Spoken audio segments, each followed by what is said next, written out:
This is simply because of the way the entire thing was naturally structured. Because it was not a religion, there was no one head, that if you cut that head off, everything will collapse. There was no one doctrine, there was no one book, if you burn it, everything will be gone. Because it was individual seeking.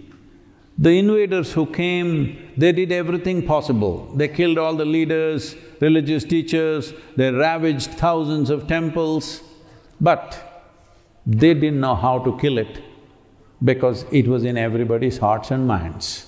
You cannot kill that one. Because it was not a philosophy that could be corrected. It was not a belief system that could be obliterated. It was a natural longing to know. There is no way to curtail that. As I said, I'm repeatedly saying this, if you free this mind of fear, greed and guilt, this will naturally seek its eternal nature. Because of thousands of years of establishing that kind of thing, doesn't matter how much torture, it still lived. This is the only land which has been invaded with the vengeance or with the force with which it has been invaded, still retained its culture to a large extent.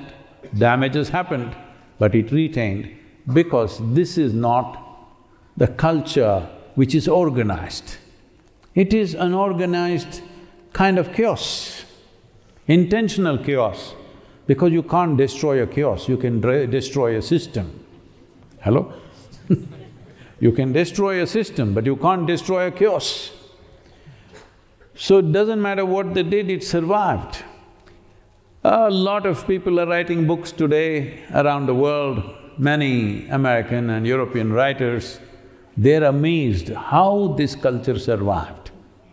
How did it survive? What is the basis? Where is the foundation for this? No foundation, that's why it survived.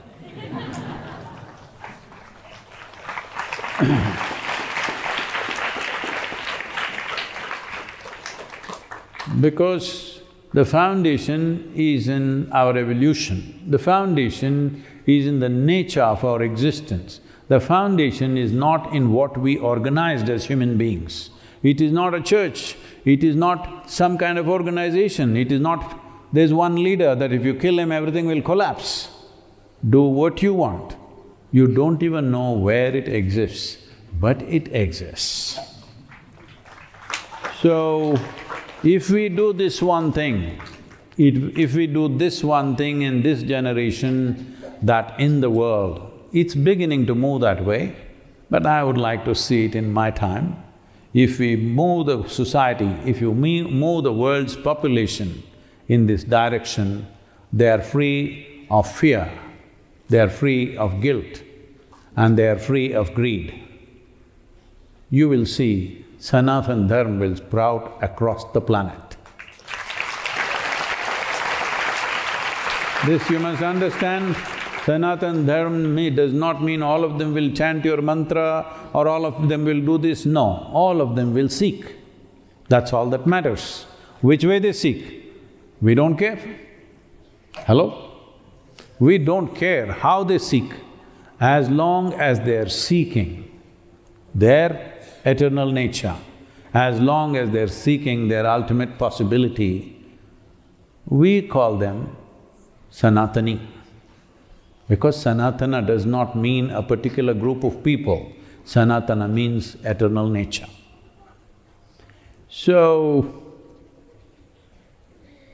what is Hinduism?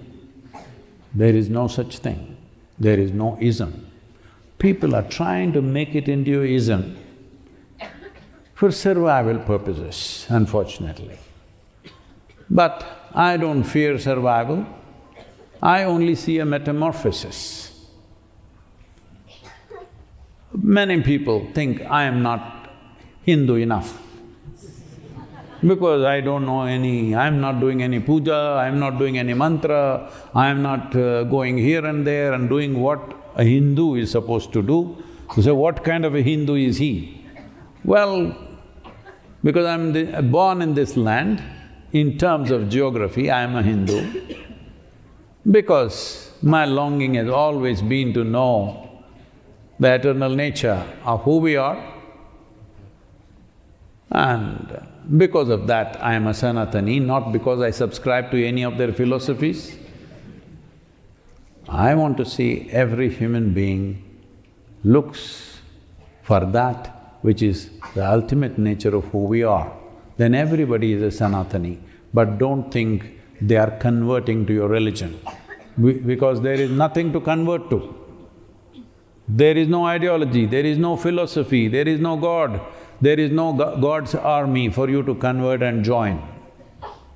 It's just that from its manifestations to its source, your attention has shifted from the manifestation to its source. This means you're a Sanatani, because manifestations are always transient. It's like a footprint. It'll be there today, it'll be gone tomorrow. But the source is always there. So once your interest has shifted from the body to the source of what it is, you have become a Sanatani. You're seeking the eternal nature.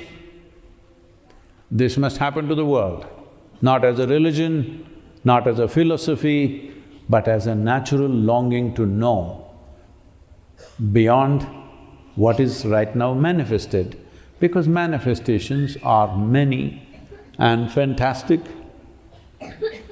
But if you get identified with the manifestation, then you will become so small that… See, largely human beings don't even consider other lives as life. Only human is life. But now in that also, in 21st century, we've come to a place where we're beginning to think men and women are two separate species. Hello? We don't think we are the same species anymore, we are different species. Because everything you have to say, both.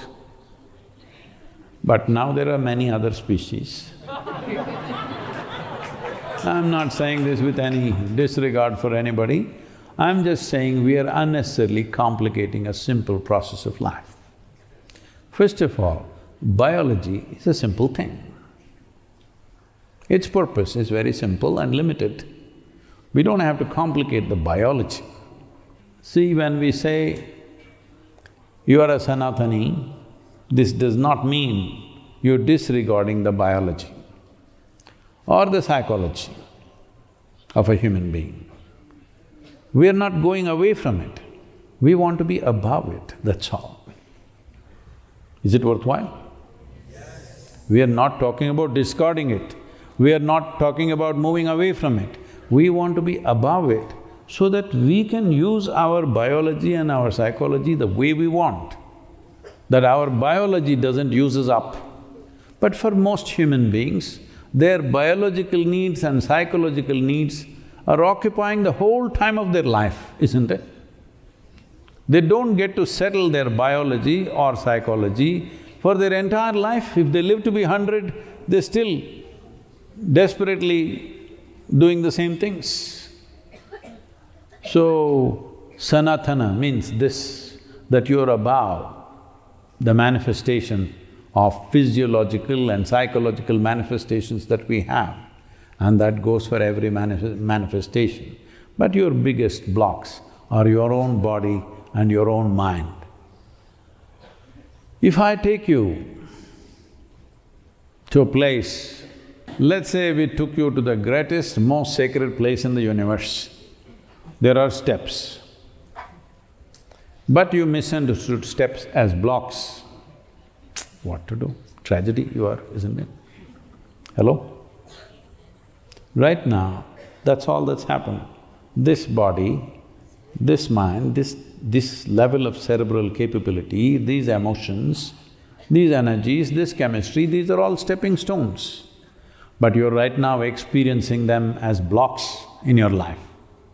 They're blocking you completely. Life is getting mortgaged just to settle physiological needs and psychological needs. You can call it what you want, you can call it religion, you can call it family, you can call it marriage, you can call it whatever.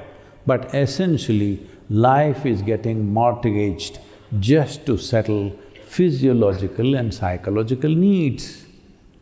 These are stepping stones upon which you should stand and climb and go beyond.